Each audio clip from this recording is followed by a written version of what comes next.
Hello, everyone. Good afternoon. Welcome to CL's MBA channel on YouTube. Let me just set up your chat so that I can see you. Let me know if you can see me and hear me clearly, and then I will know that. Ah, okay. Say something so that I know my chat is working. All right. Um,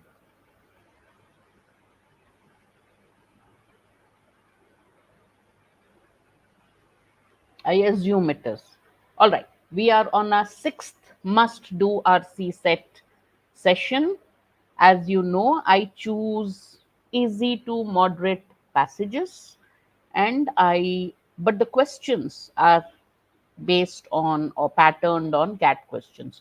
So once you solve, you know the approach to the questions, will make the passages more difficult so that you don't spend too much time, energy, and get frustrated if you don't get the questions right. All right. So let's start with today's passage. Today's passage is on a topic that is being discussed so often. Every paper, horrific event that happened in a hospital in Kolkata, and an editorial on that. And obviously, this is uh, one of the better. I mean, a lot of good editorials were there on it, but I chose this because I thought it raised a lot of uh, relevant issues and quoted previous judicial um, verdicts on similar cases. Hello, Arun. Okay, good. Thank you. All right. As usual, I'll give you 45 seconds to a minute to read your uh, slide. All right. Please read it. As you read it, try to simplify it in your own words, and then I'll explain it to you. Start reading the passage, and as you read it, make it simpler for yourself. Restate some of the points that you're reading.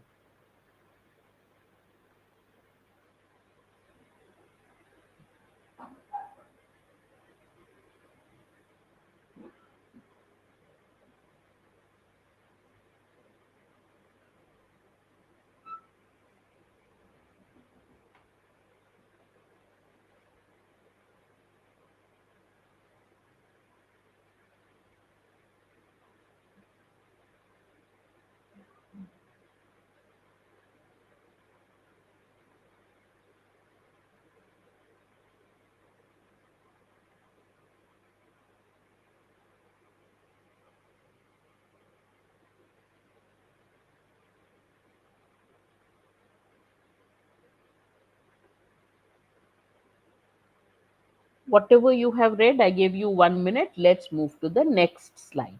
Finish reading it, I will explain it. All right. Start reading the next slide now.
All right. So let's now look at how I want you to summarize the passage. The passage is on the recent rape and murder of a woman doctor in Kolkata, in a hospital in Kolkata. And the editor says that the last thing that we need now are platitudes. What is platitude? A sermon, like you're just preaching. You don't need somebody to, you should do this, you should do that, and the predictably tire someone. It's becoming, we are tired of listening to your sermons that is being peddled after the brutal killing of a woman doctor on duty at Kolkata's RG Kar hospital on August 9th. A woman was killed. Instead of finding a solution, the last thing we want is a tiresome lecture, and that is exactly what is happening now. One of the guidelines issued by the West Bengal government calls for minimizing night duty for women. So, the West Bengal government, immediately after this horrific incident, said, you know, night duty for women should be minimized. How will this dictum? So, there is a dictum is a truism, a saying which is considered to be true. Wherever possible, night duty may be avoided for women to the extent possible. The author is asking, how will this statement or this rule secure safety at the workplace? The West Bengal government said that avoid night duty for women wherever possible. The editor is asking, how is this really going to secure, make sure that women are safe at the workplace? This is a regressive move. The author calls this limiting the night duty for women. He calls this a regressive move. He says this regressive move will only end up removing women from the workforce instead of ensuring a stop to violence. Suppose you have a job where you have to work day and night shifts. If you say women should not work night shifts, effectively you are saying this job is not open to women eventually, right? So the author says this is regressive. It is not going to help women, it's not going to protect women, it's only going to end up taking away jobs, it's going to end up removing women from the workforce. This is the author's opinion. Then he talks about the participation of women in the workforce. Pretty bad. With the labor force participation rate for urban women between the ages 15 and above pegged at an abysmal 25.2%, just above a quarter. According to the Periodic Labor Force Survey's quarterly bulletin, women make up 50% of the population but only a quarter of the workforce. The governments at the center and states must ensure that women employed as healthcare professionals, gig and factory workers, call center staff, auto drivers, hotel duties, and journalists are able to work safely. The government should not stop women from working in the night. What they should do is they must ensure that all women employed in whatever force, healthcare, auto, call center, whatever, should have a safe workplace. They should be able to work safely anywhere, anytime, day, night, inside, outside, doesn't matter. Reducing their time at work, which you're doing, if you say no night duty, will only lead to women losing their jobs and their financial independence. The other guidelines, as per the program called Ratire Shathi, in Bengali, Ratire Shathi means helpers of the night, include the call for separate restrooms and toilets for women, creating safe zones with CCTVs, special mobile phone app measures which should already have been in place. You call yourself a developed country, we call ourselves developed, then we should have these. I mean, where obviously you should have separate restrooms and toilets for women, obviously you should have safe zones, obviously you should have CCTVs, mobile apps, they should already have been placed. Just it is too late. Platitude is a lecture, it's like moral preaching, saying things which are meaningless, which have been said so often that they almost meaningless. A saying which really has no meaning, no practical use. All right. Second paragraph says the Supreme Court taking suo motu cognizance on its own. So courts work in two ways, right? First, courts normally work if somebody files a complaint against somebody else. But here, Supreme Court worked on its own. It took suo motu cognizance of the Kolkata case. In its hearing on Tuesday, announced a national task force to look into the safety of doctors and medical professionals. Gender violence should be a matter of serious concern in every sphere, not least in the informal sector where women are employed in large numbers. An abyss is a hole, a deep hole whose end bottom you can't see. So when you're calling something abysmal, it means it is so bad it can't become worse. All right, pegged means put at. So when you are a peg is like a nail, right? A peg is like a sharp, little sharp thing. So you put it in the ground, or you can put it on the wall. So pegged means it has been stuck at that. It has been kept at that level. Okay, at that point is where. So the when we look at numbers, we say, 12.4 is the average. So then we say the average has been pegged at 12.4. That is the point at which we are leaving. So pegging is putting it at a point. All right.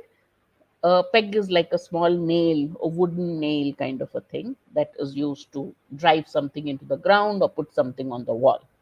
All right, not the other peg, the alcohol wala peg. Okay, all right. Next one, abysmal means terrible. So you say India's performance has been abysmal, बहुत खराब. It's been very very bad. Then you say abysmal, and abyss is a hole, so very low, a hole in the ground whose end you can't see, the deep gorge kind of a thing.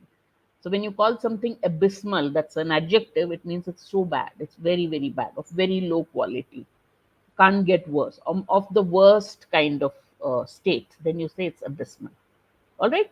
So the Supreme Court said that women, gender violence is we're all worried about gender violence, and women, we should look after women's safety in every sphere, and not least in the informal sector, because in the informal sector, women are employed in large numbers. Now, in 2012, there was the Delhi rape case. That time, what happened? A lot of changes were brought into the system, harsher punishments, harsher laws, but obviously, they have not been enough. I mean, if they had been enough, if they had been adequate, it wouldn't have got repeated now. Therefore, then he comes to Crime Records Bureau numbers, which are also equally shocking. The National Crime Records Bureau annual report of 2022, the latest one available, we don't have figures after that, shows that 4.45 cases of crimes against women were registered, which is about 51 FIRs every hour. Can you imagine? That means 51 crimes against women are reported every hour in FIRs. How many are taking place? Many more. Many crimes are not recorded, right? So you can imagine. The author hasn't said that, but I'm just saying, if there are 51 FIRs filed every hour, can you imagine how many crimes against women are happening every hour? Much more than that. Maybe almost double or maybe triple. We don't know. People don't go around filing FIRs. One, they are prevented from doing so. They're threatened against doing so. We'll kill you if you do that. Police doesn't register half the cases. Uh, Many cases they're sent back. They're saying you. So if 51 is registered every hour, the number of crimes must be way higher. Protocols cannot be just on paper. Protocol is a system of rules. So you can't just have them on paper. They have to be practical, said Chief Justice of India, D.Y. Chandrachud. In 2017, the court was confirming the death penalty of 4 men who were accused in the 2012 Delhi rape case. And Justice R. Bhanumati had said then that apart from effective implementation, of course, we should have effective implementation of laws, but that itself is not enough. In addition to that, we need a lot of things. We need to change the mindset of society. We should create awareness on gender justice, and that would go help in combating, in fighting against violence against women. Campaigns led by women after the Arjikar rape, to reclaim the night in Kolkata and other parts of the country. So women are very upset. They're angry. They are furious. They're upset. They have gone on very aggressive campaigns, and they say that we need more safety. So these campaigns, these protests by women should serve as a wake up call for government, should serve as a notice to the government that, look, better do something about it. That should make the government sit up and notice that things are not good, and we should treat women well. Very nice, strong, forceful article.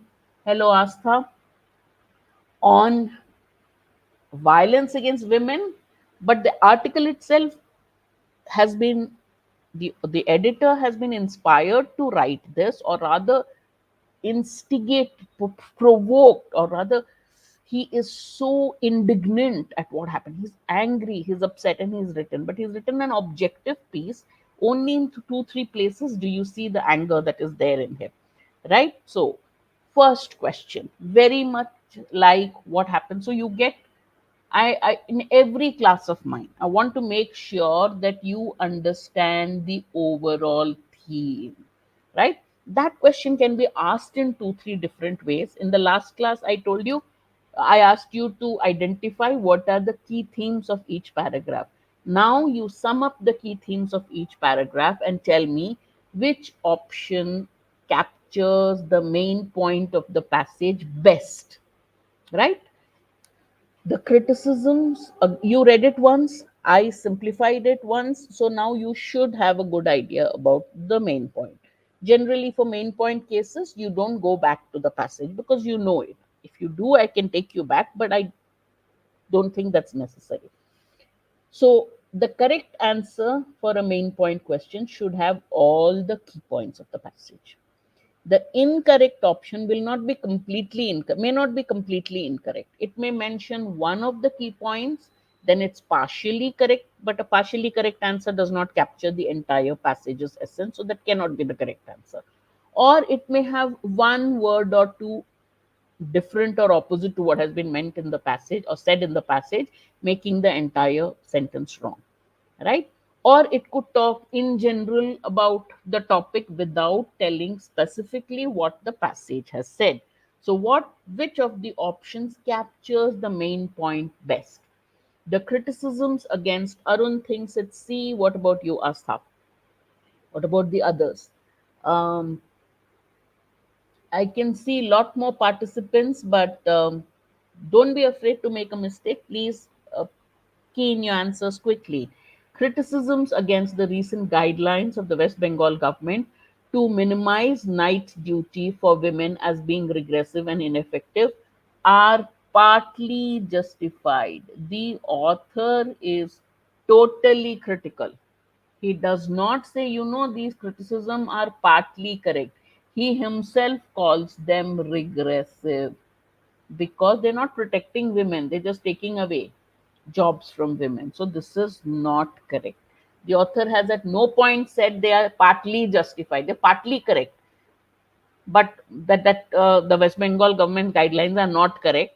Those who are saying that, they're partly correct. Author says they are regressive. He totally is with the criticisms against the reading guidelines. His criticism is that they are regressive. So one is against, totally against the tone of the main point. The West Bengal government's recent guidelines to minimize night duties for women after a brutal attack on a doctor are akin, means similar to shutting the stable door after the horse has bolted. When do you use it? For an action taken after the event. The author doesn't say that. He doesn't say, this action was correct, but you took it too late. You took it after the event, so it's no use. When do you say you shut the stable door after the horse has bolted? What's the point? Horse has already escaped. But the author's criticism about the West Bengal government's guidelines is not that you're taking the action too late, because if the guidelines are effective, they will prevent future events. So the author hasn't said it's too late. The author says those guidelines are wrong. They are not going to protect women. So this is also wrong. The guidelines from the West Bengal government, the guidelines of the West Bengal, okay, government to minimize night duties for women, Shrestha, good. After brutal attack on doctor are regressive and ineffective. Why are they regressive and ineffective? They may force women out of the workforce instead of addressing the root cause of gender-based violence. Looks correct. But there's another option which has same words. Let's look at it. The guidelines from the West Bengal government to minimize night duties for women after a brutal attack on a doctor will force women out of the workplace. Same as the first one. but this part goes against what the author says. Therefore, for this part, this option is wrong, and all of you gave the correct answer. C is the correct answer. All right. So, and whenever you do an RC, whether the set of questions given to you have the main point question or not, after you finish reading the RC, you have to tell yourself this is the main point. Okay, main point question will be asked in 2 out of 4 passages. So at least 2 out of 16 questions, at least two in CAT will be in some form a main point question. And main point helps you answer many other questions as well. What is the basis of the West Bengal government's guidelines for minimizing night duty for women? On what basis? Why did the West Bengal, what did the West Bengal government assume when it gave these guidelines? What do you think the West Bengal government, what is the underlying reason for the West Bengal government to give guidelines that you should minimize night duty for women, don't give them night duty as far as possible, right? The dictum, don't give them night duty. On what basis did they give it? Why do you think they gave these guidelines? What did they think before giving these guidelines? That's what he's asking. Read the options, tell me which the right answer. The guidelines will pacify the protesters, buy the government some time. At present, there is no limitation on the night duty hours for women. Minimizing night duty for women will secure their safety at the workplace. Only women who are on night duty face security issues at the workplace. I mean, they're okay with women working in the daytime, but they have something against night duty.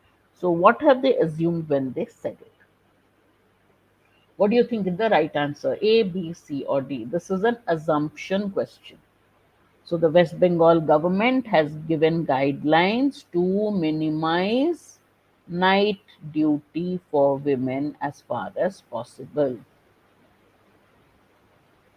Okay. On what basis? What did they assume when they gave these guidelines? Arun, choose one option.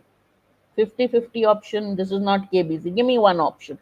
Doesn't matter if you're wrong, but which one is more likely? Because even in the exam, you will face this. Either B or C. What should I do? So now knowing it, what do you think it is? You'll go with C. All right. What about the others? Astha, Shrestha, what do you think? Give me your answers, guys. So many participants and so few answers. Arun was doubtful he between B and C. Finally, he said, "Okay, C." And this is what you will do in CAT also. I'll tell you how to get it accurately so that doubt doesn't come.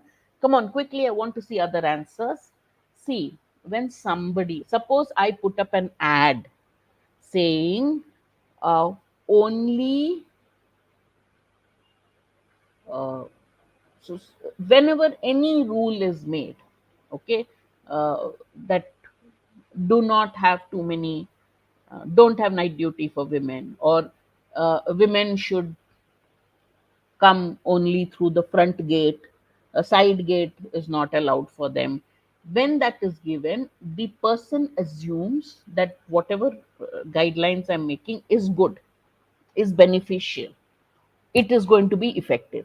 So when the West Bengal government gave this guideline, these guidelines were immediately after the incident. So why did they ask it passage wise? It is C. And the author asks, how on earth will it secure their safety? It has said nothing about at present. See, what is the information given in the statement? Minimize night duty for women. So this statement does not have any information about what excessive night duty for women is at present there. That's not that. It's only said you should do this.